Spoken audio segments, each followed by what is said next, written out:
Trip called ASP. We go and we repair homes for impoverished, underprivileged families. And it's a Christian organization. So because it's a Christian organization, there's always prayers and sermons and devotionals and all sorts of activities that we do. And to be honest, I don't remember any of them but one. They were all just with me for a couple minutes, and then pretty soon I had something else on my mind. They were fine, but they didn't leave me with anything except for this one.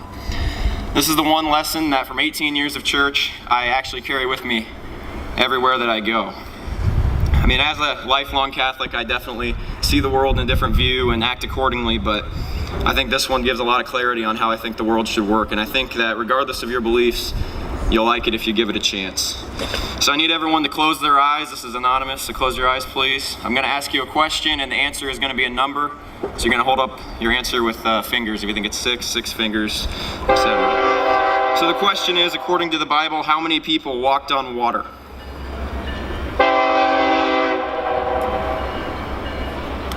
All right, you can put your hands down and open your eyes back up. And pretty much all of you said one, which is what I said when I heard it for the first time. But the answer is actually two. You're all thinking that Jesus walked on water, and the Bible says that he does. But Peter walked on water as well, so the answer is two. This is the story that it goes like. All the disciples were in the water, they're out in a boat, and Jesus is walking towards them. And all the disciples become scared because they see what they think is a ghost walking towards them. They don't know it's Jesus. They think this figure is walking out. It's in a storm, so the water's really rough. They're terrified. And Jesus then calls out to the disciples, and he invites them out onto the water. Everyone is in the same situation right here. All the disciples are huddled in the boat, fearing the open water, but they're all gifted the exact same circumstance when Jesus calls out to them. And when he calls out, only Peter chooses to get out of the boat and walk on the water. And in doing so, he became the only person to attain this miracle. So remember that despite everyone being gifted the exact same circumstances, if you choose to take advantage of your opportunities and choose to be responsible for your own successes, you can be rewarded for that. Because Peter chooses uncommonality throughout the Bible, and he is later rewarded as the rock on which Jesus builds his church, and that's a pretty big deal.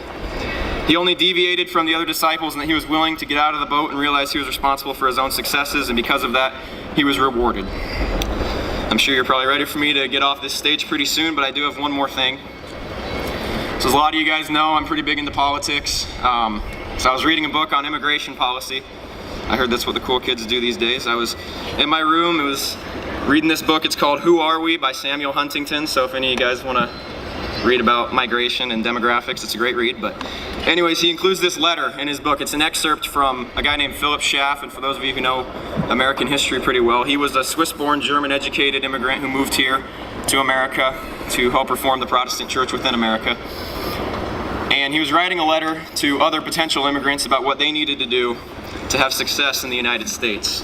And the first time I read it, I really just kind of sat there. I was sitting in my room, and I just sat there for about 5 minutes just kind of thinking about it, because I think it sums up to a T what we have to do if we want to be successful in America. This guy, his name was Philip Schaff.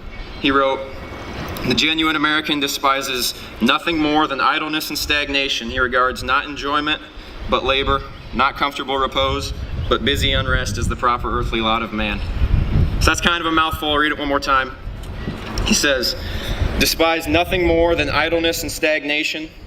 Regard not enjoyment, but labor, not comfortable repose, but busy unrest as the proper earthly lot of man." And I really don't know how to elaborate on that. It really sums up how to have success. And I don't think there's a way to fail if you follow those instructions. So class of 2018, if you couple a work ethic like that and a willingness to get out of the boat, I think we're all going to be just fine. Go Cats.